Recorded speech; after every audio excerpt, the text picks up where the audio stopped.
there is a group of folks, I call them the Council of Friends, that help you organize your life here in the physical. And you get to figure out who's your family, what experiences you want, what's your body type, and are you going to have, you know, smallpox when you're 8 or whatever. You get to line it all up so you can accomplish the mission that you need, that you want to. Then why life reviews? If we plan to come here and do certain things that maybe aren't always so kind, what's the point of the life review? This is Beyond with Heather Tesch, where we examine near-death experiences and life itself, hopefully making this life a little better. Hello, everybody. Welcome back. And once again, welcome back to my guest, Dr. Scott Taylor. Hello, Scott. Nice to be back. Let's get at it. Yeah, let's get at it, because we not only heard your amazing story, which, by the way, you can go back to part 1 to hear that, and I'll have a link in the description. We also had a really great conversation, and there were so many things I wanted to get into. When we were talking about your story in part 1, you said there's a part C to your story that happened later. Yep. And I'm wondering if somehow you made another connection. Can you explain what happened? Yeah. And thank you for asking, because this is really quite extraordinary. So after the accident, after my shared death experience, I went on a quest. I knew that I had the ability to be with Mary Fran and Nolan in that space because I'd done it once, and I knew I could do it again. I just had to figure out how. And so I did all of this work, and part of that work was getting my doctorate. And my dissertation that I wrote was on near-death experiences, and as part of that, I interviewed a bunch of folks in a very careful way that is academically, appropriate. So I actually had a hard time finding people, because I thought I could just go into a hospice or a hospital and they would help me find people, but HIPAA gets in the way of that. And one of the things that I did in trying to find people who had near-death experiences was I sent a letter to all of Mary Fran's sisters, because they were all involved in healthcare in one way or another, and just saying, I am looking for people. I'm doing this study. Can you help me out? One of them came back, and this sister chooses to remain anonymous, so I'm just going to call her the sister. This sister came back and said, Scott, I had a near-death experience, and I would love to tell you about it. So we arranged to meet, and she did. She told me her experience. And afterwards, I'm sitting there wrapping up my gear and putting it all away, and this thought occurs to me. And so I turned to the sister and I said, when Nolan made his final transition, something really unusual happened to me. And I'm wondering if something unusual happened to you too. And she looks at me and her eyes get just huge. And taking that as a yes, I quick grabbed my tape recorder, turned it back on, and I told her, okay, tell you what, you tell me your story first, and then I'll tell you mine. This is what she told me. She said, Scott, I remember it exactly. I'm standing bedside, and I'm on the side of the bed across from you, because you were sitting next to Willie on the windowsill. I confirmed that's true. And she said, when Nolan flatlined, what I experienced, and I'm using I, referring to the sister, she said, I experienced Mary Fran coming across the veil, scooping Nolan up out of his physical body. The two of them embraced. I was able to participate in that embrace. And at some point, they then turned to me, embraced me, and then the three of us went to the light, where we had time to affirm our love and affection. We had a chance to say goodbye, and we had a chance just to be together. And then at some point, the two of them turned and went further into the light, and I came back to my physical body standing next to the bed in the hospital room. Heather, it was almost identical words to what I just told you. It was the exact same story, slightly variation on the words, but not much. And in that instant, any doubts that I had about what had happened to me, I mean, because it could be, I played all kinds of things. It could be grief. It could be a story that I read somewhere. It's just, I know what happened to me, but it's still at times that you wonder. Not anymore. It was like this instant confirmation that what had happened to me was real and that somebody else had exactly the same thing. And what's lovely about it is that I played the same role for her. She had never spoken about this with anybody because it was just too outside of, our cultural consensus reality. And so for her too, it was really liberating to be able to go, that really happened. It happened to you. It happened to me. And the exchange that we had, that was real too, meaning the exchange between Mary Fran and Nolan and the sister. So it's one of the few really documented cases of a shared death experience witnessed, with a parallel shared death experience. So it's, I'm very grateful. But that was, it was about 15 years after the accident. So it was a long time wondering. Which makes it even more compelling that you both had held it inside of you for that long.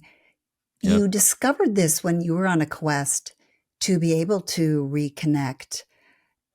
And were you able to do that?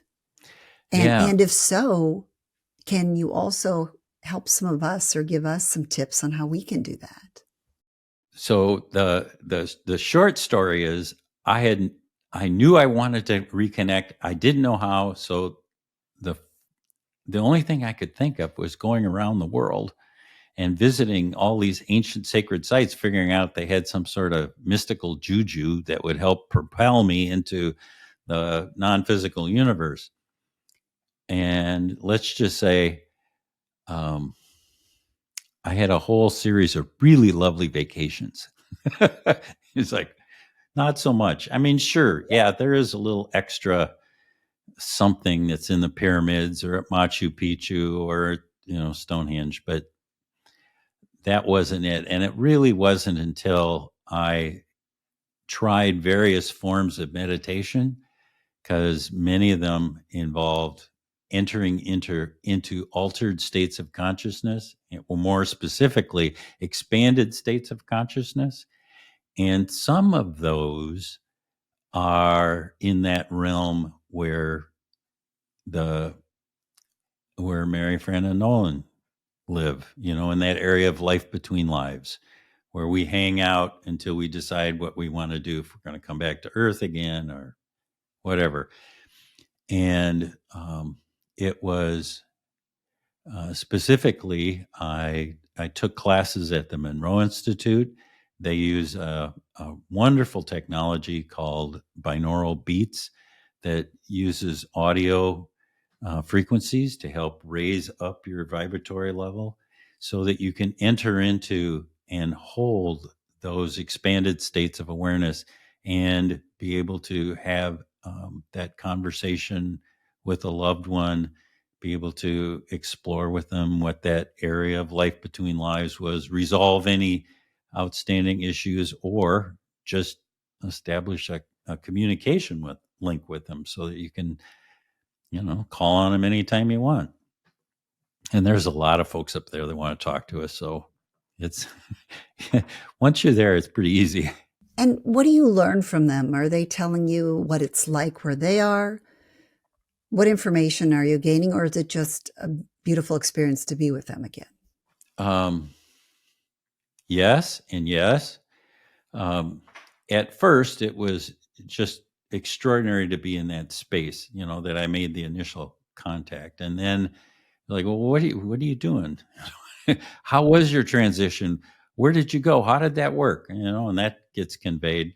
But after a little while, what really happens is that you begin to realize that those people that are on the other side, that are in the non-physical universe, in the afterlife, they're just people. And like we have, buddies here on earth, we can have buddies and friends and relationships in the non-physical universe, and we can do them back and forth. And so, case in point, Nolan and I have a bench. So I picture this bench in my mind, and I put myself on the bench. It's one of those that looks like is in Central Park in New York, kind of wood slats with the scrolly on the end. And when I picture myself there and sitting on the bench, that's the signal. And then Nolan will very shortly join me. And depending upon what it is that he wants to talk about, he shows up at different ages. So he's not always 7 years old. He can be anything. And this time he showed up and he's in his early 30s. And he sits down and he's got this very sober, somber, maybe is a better word, demeanor. And he has a briefcase, and the briefcase is on his lap. And I'm looking at him, and he's dressed in, like I would say, a really dark suit, black skinny tie, white shirt, like 50s kind of ish is time period. He opens up his briefcase, and in his briefcase, there's a revolver. And he proceeds to tell me that in another life that he's living, he is akin to a U.S. Marshal. And he has recently had to kill someone in the line of duty. And it's tearing him up because even though he's trained for it, the idea of taking another life has really impacted him deeply. And so the conversation is like you would imagine between a father and son, as they are exploring what it means to be human, what it means to love, what does it mean to be part of a family and a community, and what does it mean to take another life, and how do you wrap your head around that? So it was a wide-ranging discussion about what our roles are on earth and what our lessons are, and how do you protect your heart at the same time as you keep it vulnerable. So it was a really meaningful discussion that you could imagine happening here on earth, but instead it happened between the two of us. He's in the non-physical and I'm in the physical. Except the question I have about that is, people, when they have near-death experiences, they're like, oh, I knew everything. And so why does he come to you and discuss it, almost you giving him fatherly advice, when doesn't he know everything where he's at? Well, he is also in the physical world, like I am, only he's in another time, in another place. And so So you were talking to one of his human lives. like my non-physical consciousness is in that area of life between lives. Mm-hmm. So is his. And so we have a limited, our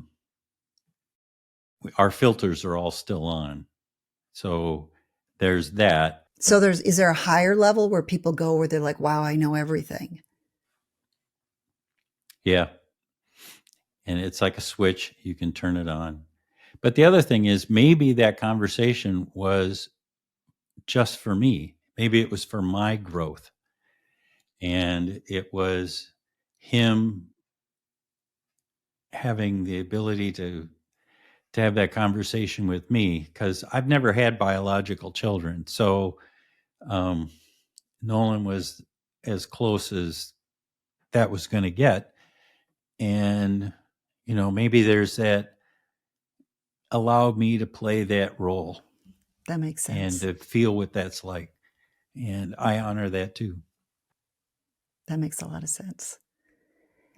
There are many people listening that they would like to somehow make these connections, and also they're interested, if they have a loved one that is dying, that, oh, I would love to be with them and have a shared death experience with them. Are there things, it sounds like meditation really is the key in being able to make some of these connections. Is that what you would suggest? Yeah. And um, there's a couple things I'd suggest. One is that, okay, commercial. I have right behind me, there's a series of 6 guided meditations that take you to this place, and that you can use those vibratory windows to enter into in those communication. And if you want a bit more guidance, there's this amazing class that I taught that's on the Shift Network that is available on demand. So it's pre-recorded. It's got the binaural beats. It's got all kinds of little extra goodies that help you on your journey. So that's available. And yes, it's meditation that enables you to get there. But there's a couple of other things you can do too, besides just meditation. So specifically, like wanting to have a shared death experience. And this comes from the work of William Peters. Thank you, William. He has identified this idea that there are some things that need to happen in order to have a shared death experience. And one is that there's a heart connection between the two of you. Well, that certainly was the case between Mary Fran and I and Nolan and I. So that makes sense given the story that I told in part 1. And the second thing is that it's more difficult for us on this side to go with somebody who's making their final transition, because we're trying to guess what vibratory level they're at. And almost universally, what we see is that the person making the transition needs to invite somebody to come with them. The invitation needs to come from the person making their transition. And that makes perfect sense to me, because they're vibrating at that frequency, and just holding out their hand or hugging you, or being in their auric field is enough to raise up your vibratory level to specifically where they're at. So that's a really nice thing. And the last thing is, you can arrange for it ahead of time. Like my bride and I, Anne. So if I'm going first and have made my transition and I am in the afterlife and I'm going through my life review, there's a scene that we have tagged. And that scene is when we first met on the corner of 11th and LaSalle in downtown Minneapolis. And when that scene replays, that's my clue as the person making the transition. That's my cue to remember to reach back, grab Anne, and invite her along with. And so those 3 components can go a long way toward having people be able to have a shared death experience. So there's the agreement ahead of time, that little cue, the invitation, and then, of course, the heartfelt connection. That seems to be a key component. So all three of those really help, and you can do that. Those are great tips. Thank you so much. I am going to take right now a really hard turn to the right or to the left, whichever, because I want to ask you about something I came across in my research, and it's not really related to what we've already discussed. And I know we have so little time, and this could probably take 20 or 30 minutes to answer this question. So hopefully you can do it All right, briefly. You'll try, right? I'll shorten it up. Yep. So I was fascinated when you said that Jesus was probably best friends with Judas on the other side. And of course, Judas is who betrayed Jesus. And I was wondering if you could explain that to us very quickly. Sure. So there was a point in my life when I wanted to identify those people on the other side that I would like to visit. And one of those was that I identified was Judas Iscariot. He's the one who, betrayed Jesus for the pieces of silver. And from the perspective of how we enter into this universe, my understanding is that there is a group of folks, I call them the Council of Friends, that help you organize your life here in the physical. And you get to figure out who's your family, what experiences you want, what's your body type, and are you going to have, smallpox when you're 8 or whatever. You get to line it all up so you can accomplish the mission that you need, that you want to. So I was thinking about Jesus, and the thought was, who out of his council would volunteer to be Judas? Because Jesus can't be Jesus without Judas. He needs to be betrayed so that he can fulfill his mission. Who wants that job? And the only thing that came to me was it had to be Jesus's best friend, because who else would sign up for that job? Who else would withstand 2,000 years of withering criticism? And it had to be somebody that loved him so much that they would do anything to help him fulfill that divine mission. And so that gave me a whole new perspective on what does it mean to be human? What does it mean what roles do we play here on earth? And as I explored that, what I discovered was, I want to be a good guy. I want to be kind and compassionate and that sort of things. But at some points in my life, for your benefit, Heather, I just may have to be a jerk.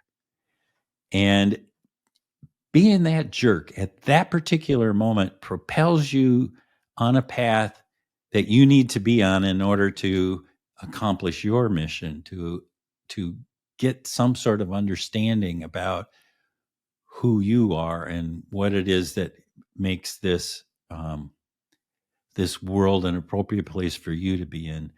So I have great compassion for Judas Iscariot, and I haven't been able to touch base with him yet. I'm working on it, but at some point we're going to connect, and we're going to have a nifty conversation, and I really look forward to it, because in my mind, that's an extraordinary spirit that would sacrifice himself that way in order for us to be able to understand how love works in the world.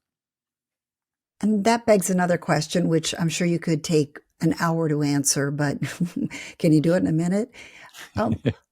Then why life reviews? If we plan to come here and do certain things that maybe aren't always so kind, what's the point of the life review? That is such a good question. My understanding is that a life review is like a debrief. We're moving from the physical world into the non-physical, and there needs to be a transition from one state to the other. It's just too shocking to, be here and then all of a sudden, be one with the universe. I mean, it happens, but that gentle acclimation to the non-physical universe is really important. And part of that importance is to understand why we did what we did and what our learnings are and what our impact that we had on not only on ourselves but those close to us, our community, and the world at large. And all of that is available to us during a life review. And life reviews are they're extraordinary because when they happen from three perspectives all at the same time. One, you get to be yourself. So you get to relive everything just the way you lived it here on earth. Two is you get to be the other in the room. So, when we get a chance to have a life review, I'll be Heather, Heather will be me, and we'll get to understand what it is that each of us are thinking and experiencing. And so as we live our life, we get to be me and we get to be the other, and we get to have this omniscient point of view. What happens to your community? What all these ripple effects of that behavior that you just had at the shopping center where you chewed out some clerk, how did that affect the clerk? How did it affect her family? How did it affect the community? And so what we get to understand is how duality has this cause and effect that helps us to become wise souls and to be able to understand, oh, you are right on target with that 30 pieces of silver. That was what you were supposed to. You didn't know it at the time. So you get to have some compassion for yourself. Last thing is that when the life review happens, typically there is only one other person in the room, and that's this divine being who's right at your shoulder. And typically they ask you only one thing, which is, what did you learn? What did you learn? What did you learn? So there's no judgment, except maybe the judgment that you give yourself. Oh, I could have done that better. I could have, that sort of thing. But it's to solidify the growth of the soul and to acknowledge all of the little parts that helped us grow. Last thing. Okay, for your listeners, this is the secret sauce right here. When you're in your life review and say you come upon a scene where you behave badly, you can actually turn to your divine being that's there with you and say, can I have a do-over on just that part? And they can go, sure. Yeah, let's do that. So you rewind and you do it a different way. And that may turn out better. It may turn out worse, but you get to see how that behavior changed things. And then you can go, I still don't have it right. Rewind, do it a third time, a fourth, whatever, until you really understand all of the nuances that particular situation had for you, your future, their future. And here's the cool part, is that each one of those rewinds gets to be part of our collective human consciousness. So you don't have to go and live your life all over again just to fix that. You can it's like instant karma. He's like, well, let's just do it differently and see how it plays out. That one thing alone means that you can really go through an extraordinary amount of learning in your life review. So take this one with you because it's going to be really important when you do that. Just tuck that baby away. What I imagine, whether it's right or wrong, is that while we do have our life that is planned out, there's so many different choices we can make within that plan. And some of those are the things that we maybe could have made a better choice or a different choice, or learned a bit more from this one than this one.